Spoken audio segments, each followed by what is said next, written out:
Bismillahirrahmanirrahim. Assalamualaikum warahmatullahi wabarakatuh.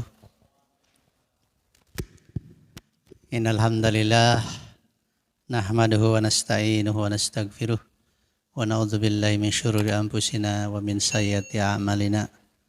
May yahdihillahu fala mudhillalah wa may yudlilhu fala hadiyalah.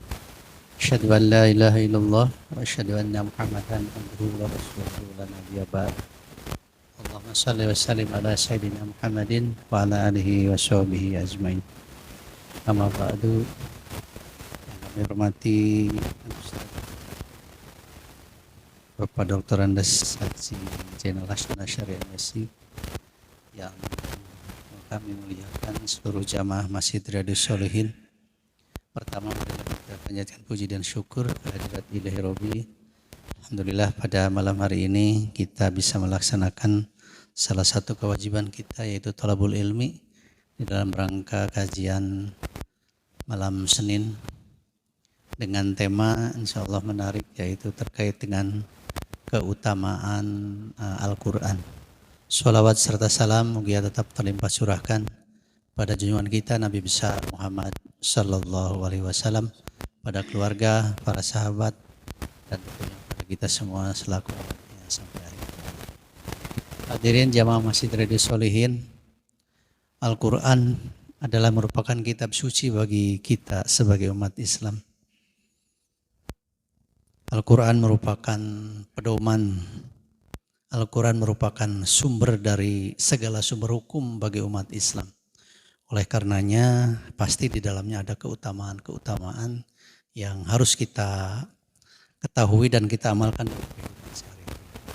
Nah, insya Allah keutamaan apa saja yang ada di dalam Al-Quran akan dibahas malam hari ini bersama guru kita, yaitu Bapak Dr. Andes Haji Zainal Hasyanasyari MSI. Untuk itu kepada beliau dipersilahkan.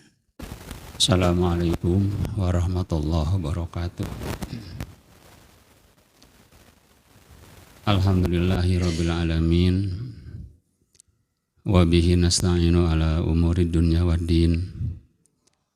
Wa la udwana illa 'alal zalimin. Asyhadu an la ilaha illallah al-malikul haqqul mubin. Wa asyhadu anna sayyidana Muhammadan abduhu wa rasuluhu as-sadiqul wa'dil amin. Allahumma nawwir qulubana bi nuri hidayatika kama warfa'al arda bi nuri syamsika abadan abada bi rahmatika ya arhamar rahimin. Amma ba'du.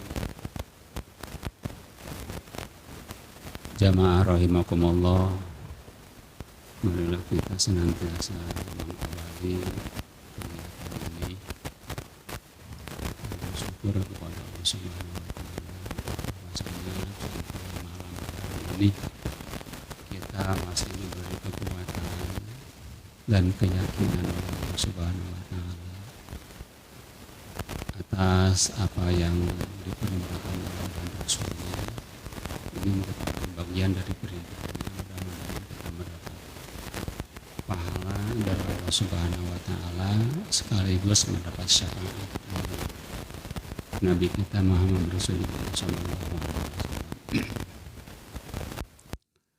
Tentu salawat dan salam senantiasa tercurah limpah atas baginda Nabi Muhammad sallallahu alaihi wasallam. Hadirin rahimakumullah, sengaja tema ini dikemukakan. Kenapa? Sebab ini kita ini menjelang sebentar lagi bulan suci Ramadan. Mudah-mudahan setelah ada penjelasan lebih jauh tentang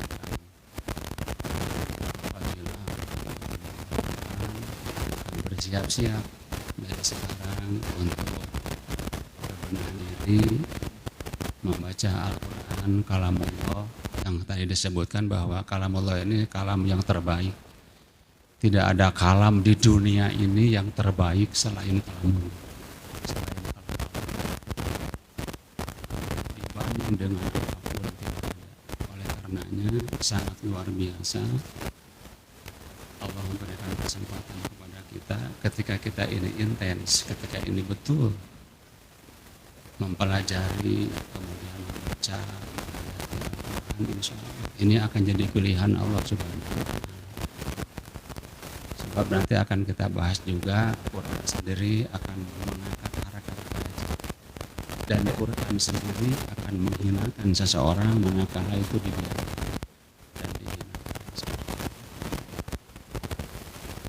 Hadirin rahimakumullah, bukan saja menjelang Ramadan sesungguhnya. Ini terlebih kalau Ramadan itu luar biasa, terlebih itu dilipat gandakan, bahkan pahala sunnah diberi pahala fardu kan seperti itu. Dari sekarang Sya'ban ini bahkan Rasulullah selain baca Quran lebih banyak di Sya'ban ini, saum juga Rasulullah lebih banyak di Sya'ban ketika dibanding dengan bulan-bulan yang lain sebelumnya. Maka di Sya'ban ini Rasulullah lebih banyak saum, melebihi di bulan-bulan yang lain. Ini betapa hebatnya Sya'ban ini. Terlebih nanti kita ini mudah-mudahan ada umur sampai di bulan Ramadan, sehingga ada doa di bulan Rajab kan. Nanti doa nanti gini kan, Allahumma barik lana fi Rajaba wa Sya'bana wa balighna syahra Ramadan. Ya Allah, berkahkan di bulan Rajab dan bulan Sya'ban, dan sampaikan umur kami ini sampai bulan Ramadan. Masya Allah, betapa banyak orang yang tidak sampai bulan Ramadan sudah meninggalkan kita ya, sudah banyak. Masya Allah.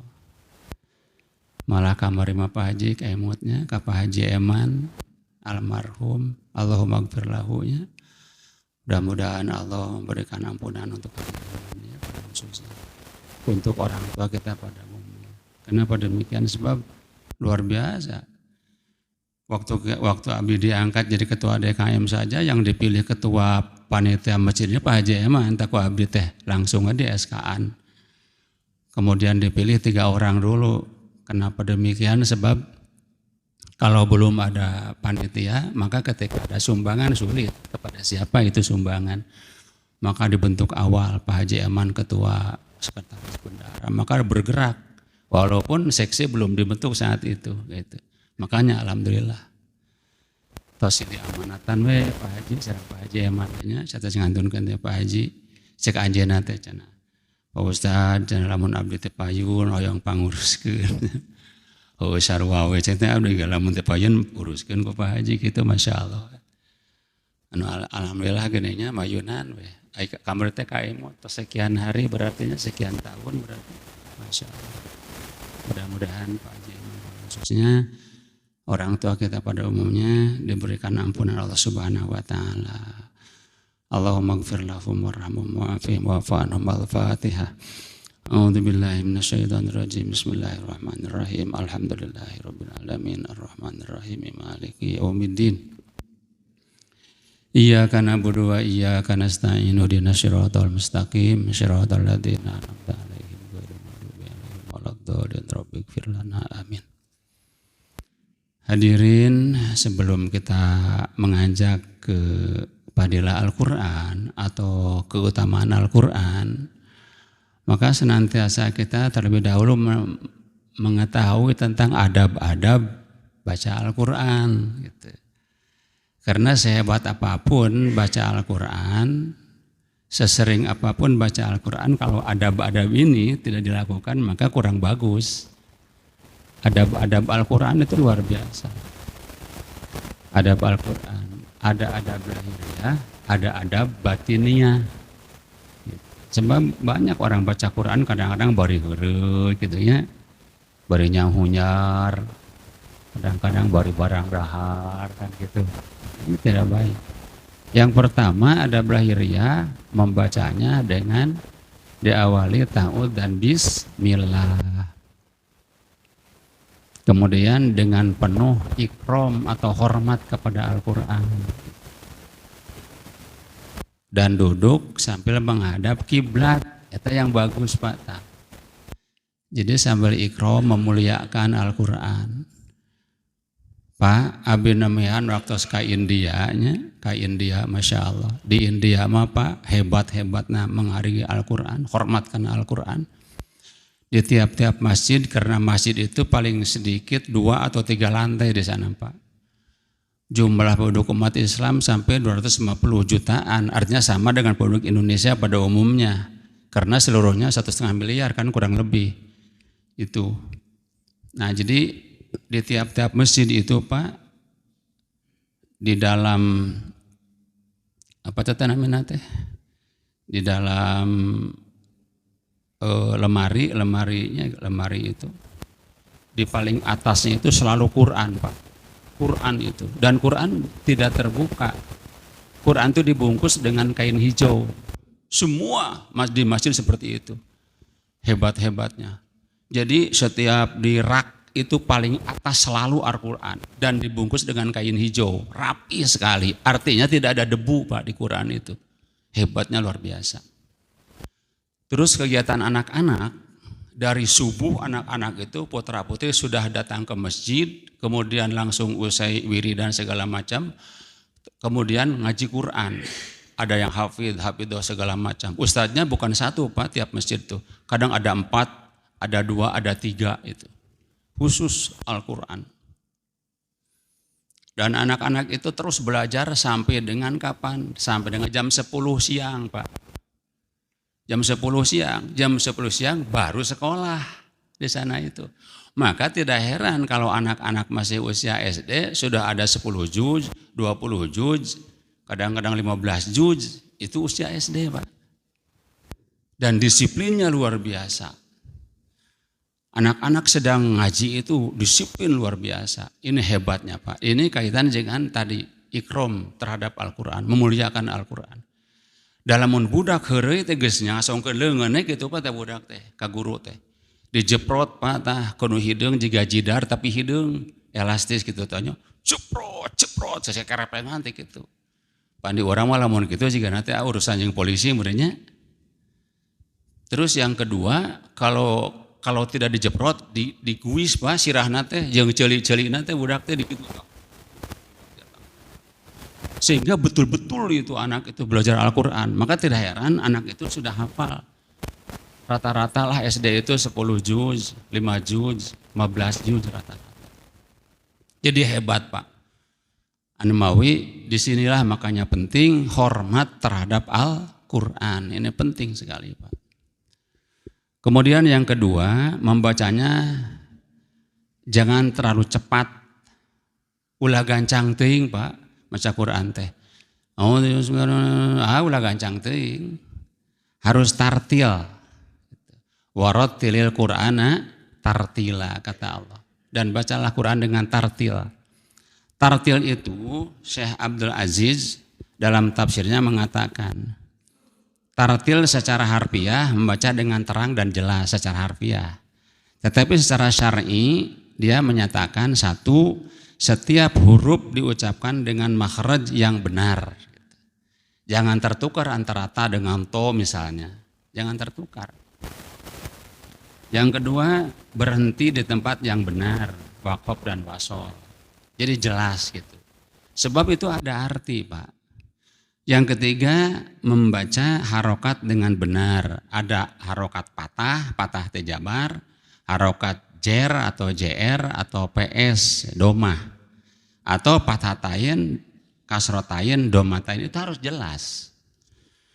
Yang keempat, membaca terdengar oleh telinga sendiri minimal sehingga dapat mempengaruhi hati. Kadang-kadang ada orang baca Quran, ya nggak boleh nyang teu jelas, hati tepati nyambung, ya harus hati dengan nyambung dengan hati. Kemudian yang kelima, membaca dengan sempurna sehingga jelas tasjid dan madnya gitu kan. Jadi tartil itu seperti itu Pak yang dimaksud. Yang keenam, ketika ada ayat rahmat atau sawab bergembira, dan ketika ada ayat azab kita bersedih hati. Contoh kieu. Innallaha syadidul iqab. Sesungguhnya Allah sangat berat siksanya. Duh sedih orang teh. Dan bagaimanapun Pak setelah kita ini ke akhirat nanti mau tidak mau iqab itu ada. Azab itu ada. Termasuk thawab. Misalnya Kalau thawab misalnya orang-orang di surga akan diletakkan atau disimpan oleh Allah, akan dijanjikan Allah di surga itu dengan berbagai kenikmatan, dengan berbagai fasilitas. Itu alhamdulillah suka bunga kitanya dalam hati itu. Seperti itu. Kemudian yang ketiga, tadi yang kedua tartil, yang ketiga jika takut mengganggu orang lain maka baca dengan lirih. Ente jelas, ente tarik tuing gitu. Jika takut mengganggu orang lain itu. Kemudian kalau seandainya tidak mengganggu orang lain boleh dibaca dengan suara yang keras enggak apa-apa gitu. Kemudian yang keempat diusahakan dengan suara yang bagus. Ya, diusahakan. Parsok aya gininya suara teh kadang-kadang jika nu ngaremehkeun teh gitu nya. Ya ini. Tapi diusahakan dengan suara yang bagus. Kemudian ada batiniyah, yang pertama dalam hati ada takdim wal ihtiram, bahwa kalam yang tertinggi, yang termulia adalah kalamullah, tertanam dalam hati itu. Harus betul tertanam dalam hati itu. Tidak ada kalam lain di dunia selain kalamullah, Al-Quran. Itu takdim wal ihtiram, mengagungkan dan memuliakan atas kalam Allah Subhanahu wa taala. Yang kedua, hadirkan dalam hati kebesaran dan keagungan Allah Subhanahu wa taala karena Al-Qur'an adalah kalamnya gitu. Yang ketiga, membersihkan hati dari was-was dan ragu-ragu. Jangan ragu-ragu, Pak. Betul ini adalah Al-Qur'an, firman Allah yang wajib kita taati, yang wajib kita yakini, yang wajib kita baca. Bahkan membaca jadi ibadah. Yang keempat, diusahakan membacanya dengan merenungkan makna setiap ayat. Begitu caranya. Yang kelima, tawajuh, konsentrasi seolah-olah Allah sedang berfirman kepada kita walaupun kita yang membacanya. Seolah-olah ini firman Allah sedang membacanya kepada kita. Kan begitu. Jadi fa'ilallahil mustaka wallahul musta'an selalu. Ari mustaka ya Pak, jadi tempat mengadu. Wa ilallahil mustaka wa ilallahil musta'an gitu kan dalam doa. Allah itu tempat mengadu al-mustaka teh. Al-musta'an tempat memohon pertolongan dan perlindungan. Begitu. Nah, jadi jelas di situ maka kalau baca Al-Qur'an harus tertib. Kan kadang-kadang baca Qur'an teh nyata tadi tehnya lebih-lebih Pak, kalau yang hunyar etanana dihanap Qur'anana teh bari heureuy gitu. Arinya hunyar teh ka kiblat deui, Masya Allah, itu kan tidak sopan. Jadi sebaiknya kalau Qur'an itu pakai rekal atau minimal di atas paha kita. Jangan di bawah Pak. Disimpan di hanap teh Pak kirang bagus, kirang hormat karena Qur'an teh. Seolah-olah jadi karena Quran teh naon lah gitunya, menganggap kurang bagus. Minimal di sini Pak. Kemudian ada reka pakai rekal. Itu adab seperti itu. Nah, insya Allah Bapak sekalian, yang pertama ini hebatnya Al-Quran itu, maka kita harus betul mengamalkan dan membacanya dengan baik. Yang pertama hadis kata Rasulullah SAW, An Utsman radhiyallahu anhu qala Rasulullah SAW khairukum man ta'allamal Qur'an wa 'allamahu. Itu hadis yang pertama. Sebaik-baik kalian ini. Artinya apa? Tidak ada yang terbaik makhluk di dunia ini. Ini kan kata Rasulullah. Khairukum, sebaik-baik kalian. Man ta'allamal Qur'an, orang yang belajar Al-Quran wa 'allamahu dan mengajarkan Al-Quran. Ini sebaik-baik kalian. Jadi hartosna apa kedah kersa terus membaca dan belajar Al-Quran teh gitunya. Jadi sebaik-baik kalian kata Rasulullah. Ini hadis Bukhari Pak, Abu Dawud, Tirmidzi dan Nasai, ada 4 yang rawinya ini. Jadi sebaik-baik kalian kata Rasulullah adalah orang yang belajar Al-Quran dan mengamalkan Al-Quran dan mengajarkan Al-Quran ini. Masya Allah ya. Jadi lamun teh mah hoyong diangken umat terbaik teh kadah berusaha tak kana Quran teh urang teh betul-betul gitunya. Malah kadang-kadang pan nyimpen lagi nepi ka karamat lancahan masyaalahnya. Nah, ini harus di rumah itu harus betul-betul tertata baik. Malah diusahakan Pak nyimpen Quran wae tadi kembali ke masalah awal adabnya. Coba Quran tuh simpan yang paling atas. Urutannya Quran, tafsir misalnya, kitab atau buku lain terus sampai ke bawah dengan buku-buku lain. Jangan sampai Quran itu di panghanapna atau di tengah-tengah, jangan. Quran itu hayu paling atas. Nah, apalagi kita sambil subhanallah tiap saat kita baca. Jadi akan termasuk khairukum man ta'allamal Quran wa 'allamahu. Jadi sebaik kalian itu yang belajar Al-Quran dan mengajarkannya dan mengajarkan Al-Quran. Masya Allah.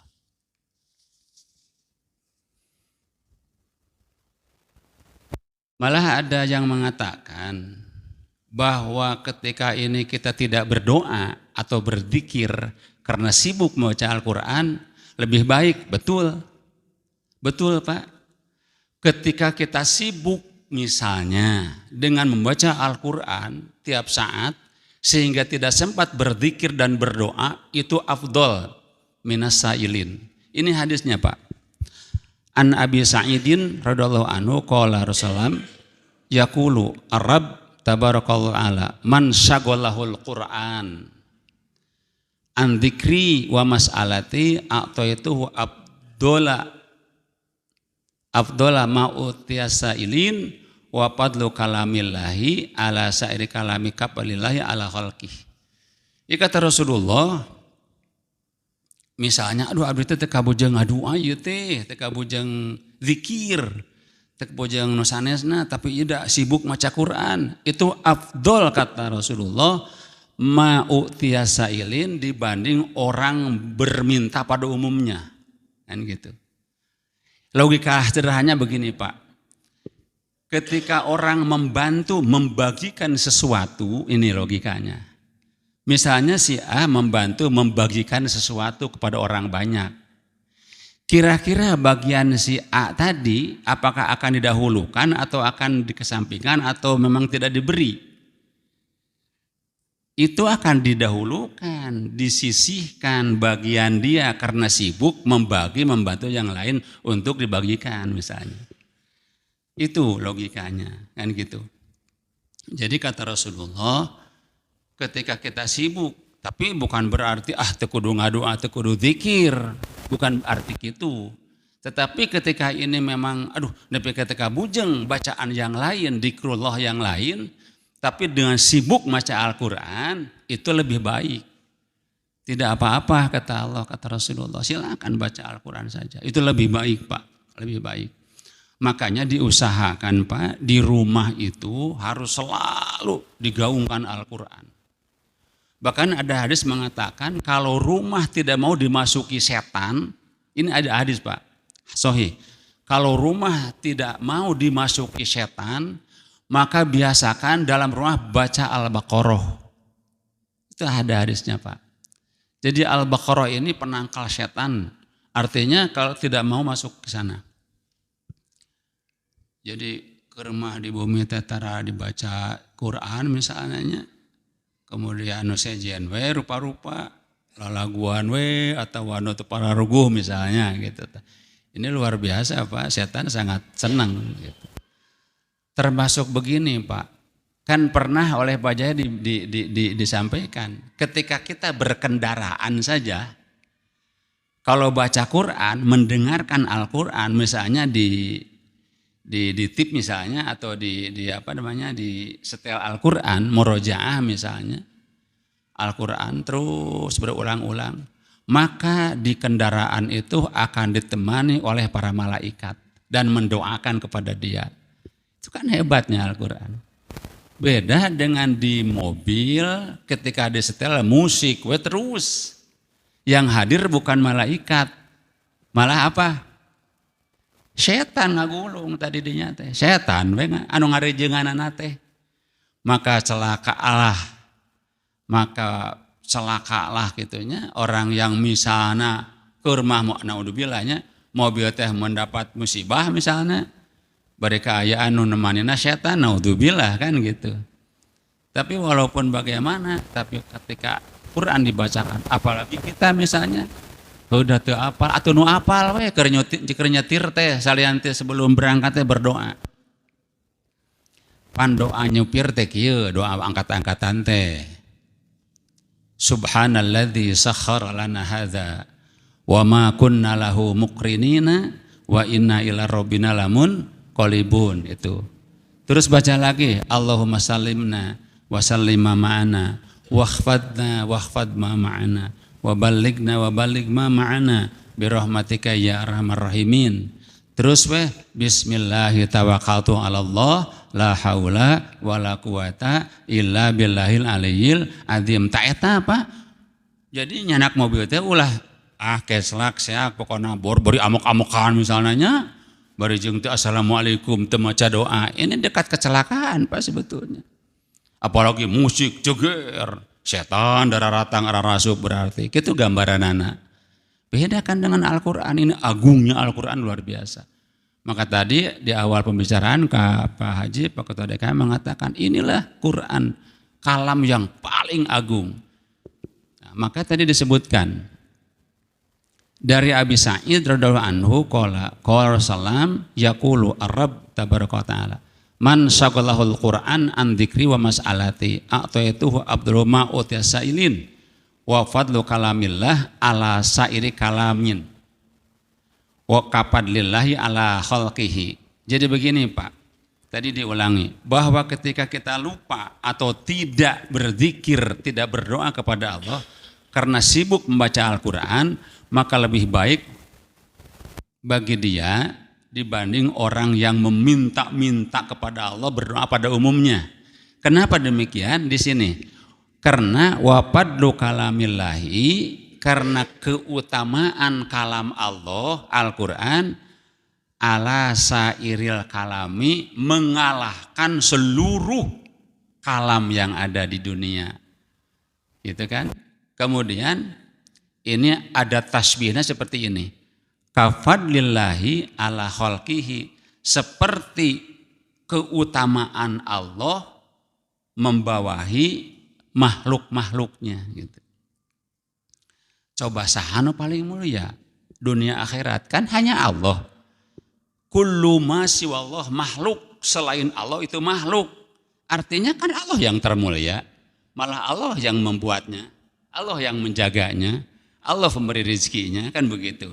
Maka itulah alasannya kenapa ketika lupa pun tidak berdoa, tidak berzikir kepada Allah, tapi sibuk baca Quran, itu lebih baik insya Allah.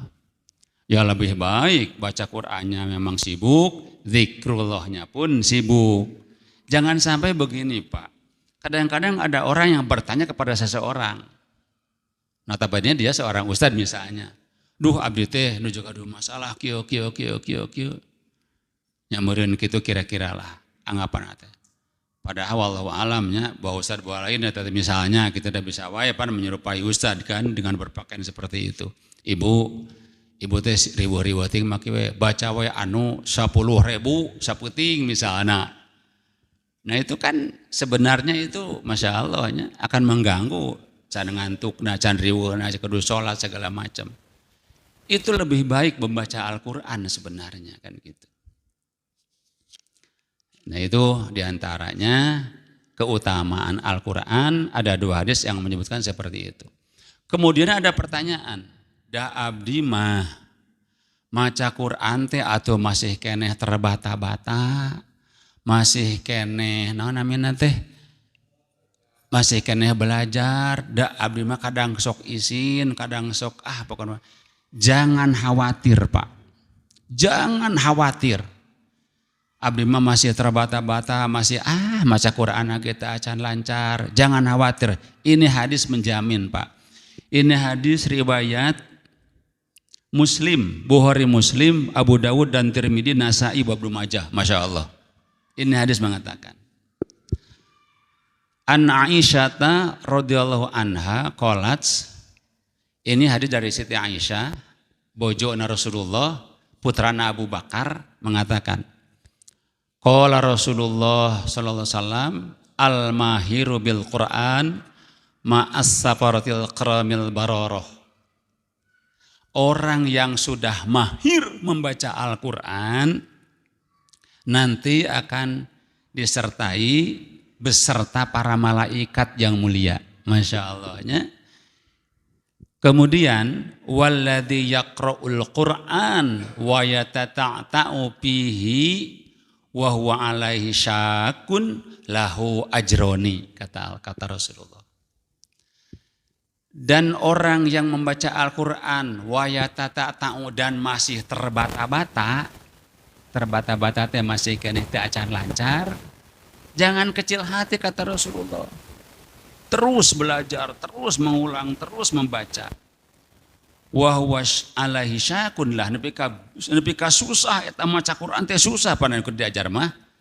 Terus belajar, baca terus bolak-balik. Lahu ajroni, baginya 2 pahala. Tuh. Baginya 2 pahala. Pahala yang pertama membaca Al-Qur'an. Pahala yang kedua terus berusaha dengan susah payah untuk belajar Al-Qur'an. Tuh. Jadi pasihan pahala pas susah payahna ke malah ulah embung, malah alim, malah ngabalieur. Engke we heurek iraha tuh. Belajar misalnya ayeuna henteu, membaca henteu, berusaha henteu kan gitu. Jadi saya nama apa? Karena Quran teh terus belajar dan belajar. Lahu ajroni, kata Rasulullah. Maka diberi 2 pahala. Pertama, karena ibadah pahala membacanya. Kedua, karena susah payahnya untuk belajar membaca Al-Quran. Jadi susah payah. Tah susah payahna teh Pak, di pasihan pahala teh. Berusaha teh gitu. Mari jalami dunia bahasa hadis bahasa subuh teh geningan bagi mereka yang diberikan penyakit gitunya. Entong ara. Ieu teh Allah teh mun kabina-bina teuing bari amak-amakan malah jadi adab eta mah. Tapi kalau sabar insya Allah mengurangi dosa, akan rontok dosa-dosanya kan gitu. Ini pun sama seperti itu. Jadi dengan kesabaran itu akan seperti itu. Kemudian yang berikutnya Pak, ini hadis mengatakan, malah dalam Islam ini mustahab. Mustahab artinya dikudukeun lah gitu ya. Walaupun secara duniawiyah itu tidak boleh. Contoh Pak, orang yang hasud ada yang dibolehkan. Orang yang dengki ada yang dibolehkan. Kan gitu. Yaitu ketika orang diberi karunia mampu membaca Al-Quran dan dia membacanya siang dan malam. Kemudian yang kedua ada orang yang dikaruniai harta oleh Allah, kemudian dia berinfak ana al-lail wa ana an-nahar, siang dan malam, orang teh jadi iri Pak, dengki. Aduh, ieu mah ya Allah, abdi teh hoyong jiga anjeunna ya Allah. Tiasa dikarunia maca Quran, ari abdi teh tiasa kumaha ya Allah. Tak gitu. Tidak termasuk hasud, Pak. Kemudian orang dikaruniai harta, sementara abdi teh gaduh, dia berinfak siang dan malam. Nah, punya perasaan hasad seperti itu, maka dibolehkan. Walaupun secara syar'i hasad itu haram hukumnya.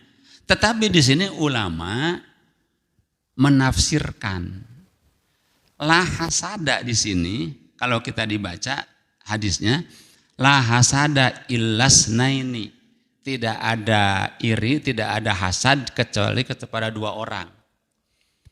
Rajulun atahullahul Qur'an fahuwa yaqumu bihi ana al-lail wa ana an-nahar. Yang pertama, seseorang yang dikaruniai mampu membaca Al-Quran dan dia baca siang dan malam. Kemudian yang kedua, wa rajulun atahullah malan bahwa yunfiku minhu ana al-lail wa ana an-nahar. Dan seseorang yang dikaruniai kemudian dia berinfak dengan harta itu, maka dia siang dan malam itu maka dia menjadi iri, menjadi hasud. Nah, hasud. Ulama di sini menyebutkan, Pak, kalimat la hasada di sini maksudnya ulama menafsirkan la hasada di sini artinya apa? Itu bimakna rish atau gibtoh, Pak. Walaupun tadi dikatakan bahwa hasad ini secara syar'i haram, tetapi hasad di sini, hadis ini gibtoh atau rish. Apa bedanya? Kalau hasad, Pak, kalau hasad, ketika seseorang mengetahui orang lain punya kenikmatan, punya harta, punya apa saja yang dia miliki, kalau hasad itu berharap hilang daripadanya, gitu kan? Tapi kalau gibtoh, nah lah hasad di sini, dia hanya menginginkan gibtoh, hanya berkeinginan saja seperti dia, tidak berharap kenikmatan dan harta atau apapun, kepintaran, kemampuan di orang lain tidak ingin hilang, tidak ingin lenyap. Itu gibtoh, apa bedanya? Maka di sini ulama menafsirkan lah hasad di sini adalah ris atau gibtoh. Paham maksudnya, Pak, ya? Nah itu. Jadi boleh, Pak. Aduh, batur mah mampu baca Quran, tapi abdi kumaha? Berusaha tadi. Terus berusaha.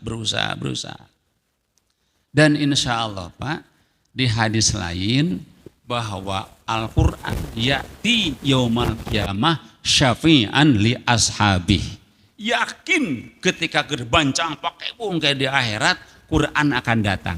Inilah aku, kata Quran, yang kau baca siang dan malam. Aku berhak memberi syafaat kepada engkau karena engkau betul-betul menjunjung tinggi, betul-betul membaca Al-Quran, betul-betul iman kepada Allah dan Rasul dengan dibuktikan membaca Al-Quran dan melaksanakan sunnah-sunnah Rasul. Nah itu, Pak, jadi bakal datang. Ayeuna orang di akhirat ngarap-ngarap naon lamun maca Quran tara misalnya.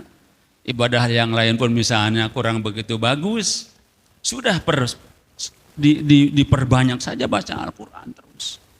Bahkan para sahabat Bapak sampai 1 hari bisa tamat, 3 hari kadang bisa tamat, seminggu, ada yang sebulan.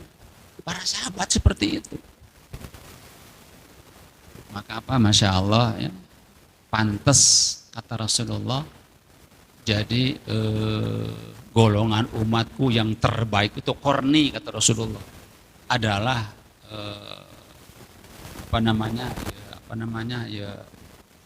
korni. Jadi golongan Nabi dan para sahabat gitu. Kemudian tabi'in. Selain itu tidak ada lagi masa yang paling baik. Adalah korni, kata Rasulullah. Makanya sahabat luar biasa, Pak.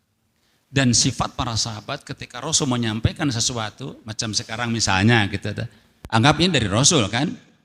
Baca Quran seperti ini, pahalanya seperti ini, hebat seperti ini, langsung lakukan. Nah ini yang bagus. Sahabat seperti itu. Jadi ketika sahabat menyampaikan Rasul menyampaikan para sahabat, sahabat kumpul. Ini ada hadis, ini ada Al-Quran, ini ada disampaikan, langsung sampai ke rumah, ke istrinya, ke anaknya. Ini tadi saya mendengar katanya dari Rasulullah ini. Lakukan. Makanya hanya kurun 23 tahun saja kurang lebih Islam menjadi hebat luar biasa. Kenapa demikian? Karena bukan hanya mendengar, tapi begitu mendengar langsung dilakukan. Ini yang hebat. Mudah-mudahan ya kita termasuk orang yang bisa mengamalkan, sering membaca Al-Quran. Insya Allah. Barangkali satu lagi ini, insya Allah ya, sebelum habis ini waktunya.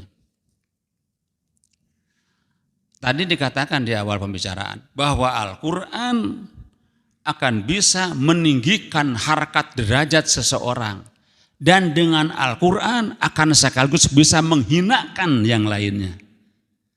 Kata Allah, dengan Al-Quran akan diangkat harkat derajat, dengan Quran akan dihinakan oleh Allah. Seperti apa gambarannya? Ini hadis dikatakan, kata Rasulullah, an Umar bin Khattab radhiyallahu anhu qala Rasulullah sallallahu alaihi wasallam, innallaha yarfa'u bihadzal kitab aqwaman wa yadau bihi akharin. Ini hadis riwayat Muslim.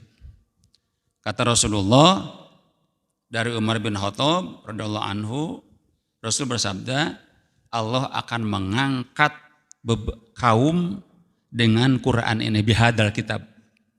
Yaitu yang tadi, yang bisa mengamalkan, yang ikram membacanya, betul-betul dia itu membacanya dengan dengan dawam segala macam. Itu akan ditinggikan. Tetapi wayadhu bi akharin akan menghinakan kepada golongan yang lain. Kan ayeuna teh sakedik. Karena Quran teh nu ngahina leres teh, malah membakar Al-Quran, menghina Al-Quran, kan begitu. Kemudian tidak membaca, malah meremehkan Al-Quran. Sekaligus Quran akan menghinakan kaum seperti itu. Gitu. Makanya Masya Allah. Sebab Allah Maha Kuasa. Disebutkan dalam Al-Quran, yudhillu bihi katsira wa yahdi bihi katsira. Allah mudah akan menyesatkan dengan Quran banyak orang dan akan diberi hidayah oleh Allah karena Al-Quran, kan gitu. Masya Allah.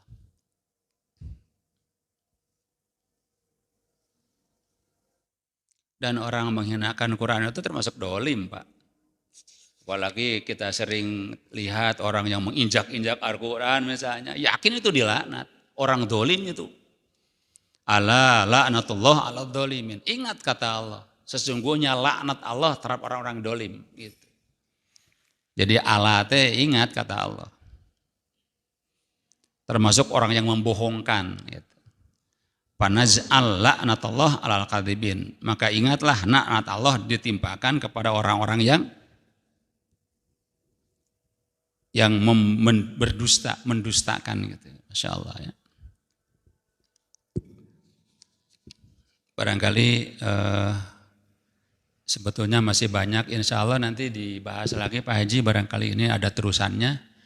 Karena ini Al-Quran, kalamullah yang luar biasa, masih banyak kehebatannya, keagungannya, barokahnya luar biasa. Maka insya Allah di lain kesempatan kita akan dilanjutkan tentang fadilah Al-Quran. Barangkali demikian Bapak dan hadirin semuanya. Sekali lagi mudah-mudahan ini menjadi pedoman bagi kita semua dalam kehidupan sehari-hari. Mari kita tutup dengan baca doa kifaratul majelis. Bismillahirrahmanirrahim. Subhanakallahumma wa bihamdika asyhadu an la ilaha illa anta astaghfiruka wa atubu ilaika. Kurang lebihnya mohon maaf. Billahi taufiq wal hidayah. Assalamualaikum warahmatullahi wabarakatuh.